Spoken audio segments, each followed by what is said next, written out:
ಎಲ್ಲ ದೇವರುಗಳಿಗೆ ಕೋಟಿ ಕೋಟಿ ಪ್ರಣಾಮಗಳು, ವಂದನೆಗಳು. ಬ್ರಹ್ಮರ್ಷಿ ಪತ್ರಿಜಿಯವರಿಗೆ ಒಮ್ಮೆ ಹೃದಯಪೂರ್ವಕವಾಗಿ ಧನ್ಯವಾದಗಳು ಹೇಳೋಣ. ಹಾಗೆ ಬ್ರಹ್ಮಗಿರಿ ಮಠದಲ್ಲಿ ಇರುವಂತ ದೈವತ ಸಂಭೂತ ಸೋಮನಾಥೇಶ್ವರ ಸ್ವಾಮಿಯವರು ಕಾರಣ ಜನ್ಮರು. ಅವರ ಒಂದು ನೇತೃತ್ವದಲ್ಲಿ, ಅವರ ಸ್ಪರ್ಶದಲ್ಲಿ ಈ ಹಳ್ಳಿಯಲ್ಲಿ ಎಲ್ಲ ಮನೆ ಮನೆಗೆ ಧ್ಯಾನ ತಲುಪಿತು. ತಗೊಂಡದರೆಲ್ಲರೂ ಕೂಡ ಧ್ಯಾನಿಗಳಾಗ್ಲಿ, ಶುದ್ಧವಾದ ಸಸ್ಯಾಹಾರಿಗಳಾಗ್ಲಿ ಅಂತ ಹೇಳಿ ನಾವು ಸಂಕಲ್ಪ, ನಾವು ಆಲೋಚನೆ ಬಿಡುಗಡೆ ಮಾಡೋಣ. ಮುಂದೆ ಬರುವಂತ ದಿನಗಳಲ್ಲಿ ಬ್ರಹ್ಮಗಿರಿ ಮಠದಲ್ಲಿ ಸ್ವಾಮಿ ಆಜ್ಞೆದಂತೆ ಅಲ್ಲಿ ಕೂಡ ಧ್ಯಾನ ಕೇಂದ್ರ ಆಗ್ತಾ ಇದೆ. ನಮ್ಮೆಲ್ಲರ ಸಹಕಾರ ಅಲ್ಲಿ ಮುಂದೆ ಇರಬೇಕು. ಮತ್ತೆ ರೇಣಿಕಲ್ಲಮ್ಮವರು 1 ವರ್ಷ ಕೆಳಗಡೆ ನಮ್ದು ಬಟ್ಟೆ ವ್ಯಾಪಾರ, ಸರ್ ಇಂಥ ಮಿಷನ್ ತಗೋಬೇಕು, ಈ ತರ ಮಾಡ್ಬೇಕು, ಆ ತರ ಮಾಡ್ಬೇಕಂದ್ರೆ ಅದು ಮಾಡಮ್ಮ, ಎಲ್ಲರೂ ಮಾಡ್ತಾ ಇದ್ದಾರೆ, ದುಡ್ಡು ಹೆಂಗ್ ಸಂಪಾದನೆ ಮಾಡ್ಬೇಕಂತ ಓಡ್ತಾ ಇದ್ದೀವಿ. ಹೆಂಗೆ ಮನೆಗಳು ಕಟ್ಕೋಬೇಕು, ಹೊಲಗಳು ಮಾಡ್ಬೇಕು, ಎಲ್ಲ ಬಿಟ್ಟೋಗೋದಕ್ಕೋಸ್ಕರ ಜೀವನ ಪೂರ್ತಿ ಆಯುಷ್ ಕಳ್ಕೊಳ್ತಾ ಇದ್ದೀವಿ.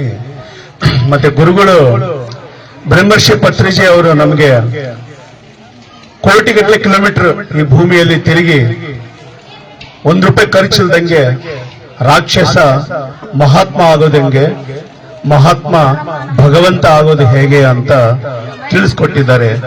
ಮತ್ತೆ ಆ ಕರ್ತವ್ಯ ಯಾರು ಮಾಡ್ಬೇಕಮ್ಮ? ನೀನು ಫಸ್ಟ್ ಮನೆ ಮನೆ ಧ್ಯಾನ ಮಾಡು, ವರ್ಷ ಪೂರ್ತಿ ಧ್ಯಾನ ಆಗ್ಲಿ. ಯಾರ್ಯಾರು ಧ್ಯಾನ ಮಾಡ್ತಾರೆ ಅವರೆಲ್ಲ ನಿಮ್ಗೆ ಆಶೀರ್ವಾದ ಕೊಡ್ತಾರೆ.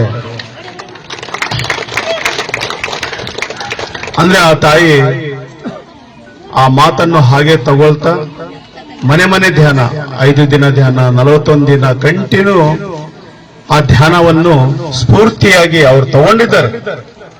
ಹಾಗೆ ಅವ್ರ ಕುಟುಂಬದಲ್ಲಿ ಬಸಪ್ಪರಾಗಿರ್ಬೋದು, ಅವ್ರ ಮಕ್ಕಳಾಗಿರ್ಬೋದು ತುಂಬಾ ಸಹಕಾರ ಕೊಟ್ಟಿದ್ದಾರೆ. ಈ ಹಳ್ಳಿಗೆ 2 ಕಣ್ಣುಗಳು, 2 ಧ್ಯಾನ ಕೇಂದ್ರಗಳು, ಒಂದು ಪದ್ಮಾವತಮ್ಮ, ಒಂದು ರೇಣಿಕಲ್ಲಮ್ಮ. ಮತ್ತೆ ಇಂಥ ಒಂದು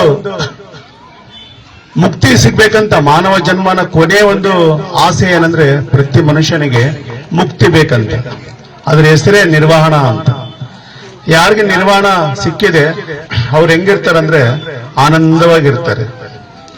ಆನಂದ ಧ್ಯಾನ ಕೇಂದ್ರ, ನಿರ್ವಹಣ ಧ್ಯಾನ ಕೇಂದ್ರ, ಇಂಥ ಒಂದು ಸುಂದರವಾದ ಗ್ರಾಮಕ್ಕೆ ಇಂಥ ಒಂದು ಶಕ್ತಿ ಕ್ಷೇತ್ರಗಳು ಈ ಕಣ್ಣಿಂದ ಯಾರಿಗೆ ಗೊತ್ತಾಗಲ್ಲ.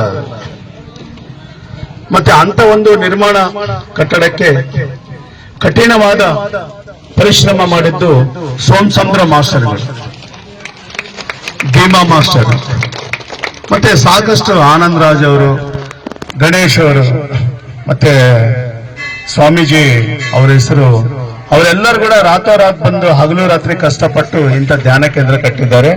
ಅವ್ರಿಗೂ ಸಹ ಹೃದಯಪೂರ್ವಕವಾಗಿ ನಾವು ಧನ್ಯವಾದಗಳು ಹೇಳ್ತೇವೆ. ಮತ್ತೆ ನಮ್ಮ ಮಿತ್ರರು ಹೇಳಿದ್ರು, ಜೈಲಲ್ಲಿ ಧ್ಯಾನ 41 ದಿವಸ ನಾವು ಅಂತ ಹೋದಿವಿ. ಹೋಗ್ತಾ ಹೋಗ್ತಾ 120 ದಿವಸ ಹೋಗಿದ್ದೀವಿ, 41 ದಿವಸ ಹೋಗಿಲ್ಲ. ಜೈಲಲ್ಲಿ ಇದ್ದವರು ಅಲ್ಲಿ ಓಡಿ ಹೋಗ್ತಾ ಇದಾರೆ ನನಗೆ ನೋಡಿ. ಆ ತರ ಅಲ್ಲಿ ನಾವು ಸೇವೆ ಮಾಡಕ್ಕೆ ಹೋಗಿದ್ದೀವಿ. ಮತ್ತೆ ಅಲ್ಲಿ ಜೈಲ್ ಬಾಗಿಲು ತೆಗೆದ್ರೇನೆ ಕಾಣೋದೇ ಫಸ್ಟ್ ನಮ್ಮ ಧ್ಯಾನ ಕೇಂದ್ರ. ಅಲ್ಲಿ ಸಿದ್ದಾರೂಢ ಮಾಸ್ಟರ್ ನಮ್ಗೆ ತುಂಬಾ ಸಹಕಾರ ಮಾಡಿದ್ದಾರೆ. 2018 ಅವರು ಇರೋವರೆಗೂ ಯಾವುದೇ ನಾವು ಧ್ಯಾನಕ್ಕೆ ಆಗ್ಲಿ, ಪಿರಮಿಡ್ ಕಟ್ಟೋದಕ್ಕಾಗ್ಲಿ, ಅಲ್ಲಿ ಊರಿದ್ದಂಗೆ ಅದು. ದಿನ ಹಗಲು ರಾತ್ರಿ ಹೋಗ್ತಾ ಇರ್ತಾರೆ, ಊರಿಗೆ ಹೋದಂಗೆ ಹೋಗ್ತಾ ಇರ್ತಾರೆ. ಜೈಲಿಗೆ ಹೋದ್ರೆ ಹೆಂಗಿರ್ತಾರೆ, ಭಯ ಬೀಳ್ತಿರ್ತಾರೆ. ಇವರು ಅವ್ರಿಗೆ ಧೈರ್ಯ ಹೇಳಿ, ಧ್ಯಾನ ಹೇಳಿ ಪಿರಮಿಡ್ ಕರ್ಕೊಂಡು ಬರ್ತಾ ಇರ್ತಾರೆ. ಇವತ್ತು ಭೂಮಿಯಲ್ಲಿ ಯಾರೇ ಮನುಷ್ಯ ತಿಳಿಲಾರ್ದೆ ಮಾಂಸ ತಿಂತಿದ್ದಾನೆ, ತಿಳಿಲಾರ್ದೆ ಕರ್ಮ ಮಾಡ್ತಾ ಇದ್ದಾನೆ, ತಿಳಿಲಾರ್ದೆ ಪಾಪ ಹೊತ್ಕೊಳ್ತಾ ಇದ್ದಾನೆ, ಅವ್ರಿಗೆ ತಿಳಿಸೋ ಭಾಗ್ಯ ಯಾರಿಗ್ಬೇಕು? ಯಾರಿಗಿರ್ಬೇಕು? ನಮಗೆ ಇರಬೇಕು.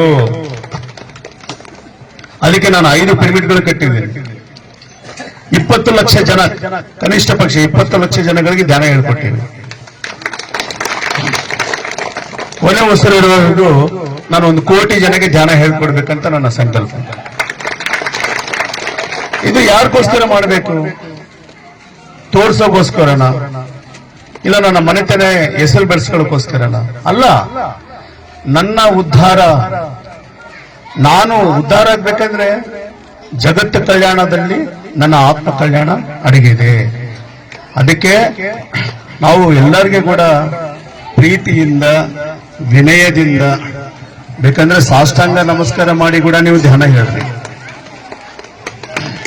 ನೀವು ಪಾವನರಾಗ್ತೀರಿ, ಪುನೀತರಾಗ್ತೀರಿ.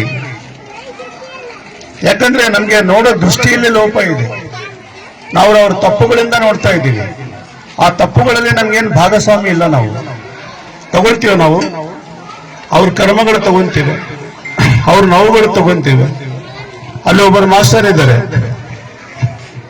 ಅವ್ರ ಕ್ಯಾನ್ಸರ್ ಬಂದಿದೆ. ಅವ್ರು ಧ್ಯಾನ ಮಾಡಿ ಮಾಡಿ ಮಾಡಿ ಗುಣ ಮಾಡ್ಕೊಂಡು ಇವತ್ತು ಉದ್ಧಾರ ಆಗಿದ್ದಾರೆ.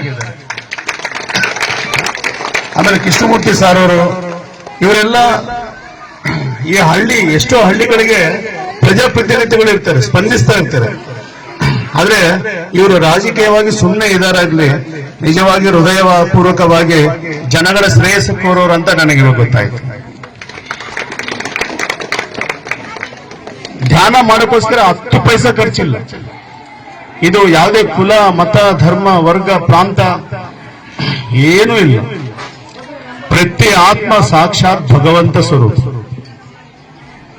ಇದು ಹೇಗೆ ಗೊತ್ತಾಗ್ತದೆ ಅಂದ್ರೆ, ಕಣ್ಣು ಮುಚ್ಕೊಂಡು ಉಸಿರನ್ನು ಗಮನಿಸಿದ್ರೆ ಶ್ವಾಸ ಎನ್ನುವ ಗುರು ನನಗೆ ಒಳಗೆ ಕರ್ಕೊಂಡು ಹೋಗ್ತಾನೆ. ನೀನು ಯಾಕೆ ಹುಟ್ಟಿ, ಹಿಂದೆ ಎಲ್ಲಿ ಹುಟ್ಟಿ, ಅವೆಲ್ಲ ನನಗೆ ರಹಸ್ಯಗಳೆಲ್ಲ ಗೊತ್ತಾಗ್ತದೆ. ಇವೆಲ್ಲ ಪುಸ್ತಕಗಳು ಇದಾವೆ, ಭಗವದ್ಗೀತಾದಲ್ಲಿ, ವೇದಗಳಲ್ಲಿ, ಉಪನಿಷತ್ತುಗಳಲ್ಲಿ, ಎಲ್ಲ ಸಪ್ತ ಗ್ರಂಥಗಳಲ್ಲಿ ಇದಾವೆ. ಅಂದ್ರೆ ಅನುಭವ ಪೂರ್ವಕವಾಗಬೇಕು ನಮಗೆ. ಧ್ಯಾನ ಅಂದ್ರೆ ಬೇರೆ ಏನೂ ಅಲ್ಲ. ಗುಡಿ ಕಟ್ಟಕ್ಕೋಸ್ಕರ ದುಡ್ಡು ಬೇಕು, ಅಂದ್ರೆ ದೇವರಾಗಕ್ಕೋಸ್ಕರ ದುಡ್ಡು ಬೇಕಾಗುತ್ತೆ. ತೀರ್ಥಯಾತ್ರೆ ಮಾಡ್ಬೇಕಂದ್ರೆ ದುಡ್ಡು ಬೇಕು, ಅಂದ್ರೆ ದೇವರನ್ನೇ ನೀನು ಆಗ್ಬೇಕಂದ್ರೆ ಒಳಗಡೆ ಪ್ರಯಾಣ ಮಾಡ್ಬೇಕು, ಒಳಗಡೆ ತೀರ್ಥಯಾತ್ರೆ. ಶ್ವಾಸ ಎನ್ನುವ ತೀರ್ಥ, ಗಮನ ಎನ್ನುವ ಪ್ರಯಾಣ. ಅಂತರಂಗದಲ್ಲಿ ನೀವು ಪ್ರಯಾಣ ಮಾಡಿದ್ರೆ ಅವಾಗ ನಿಮ್ಗೆಲ್ಲ ರಹಸ್ಯಗಳೆಲ್ಲ ಬಟ್ಟ ಬಯಲಾಗ್ತವೆ.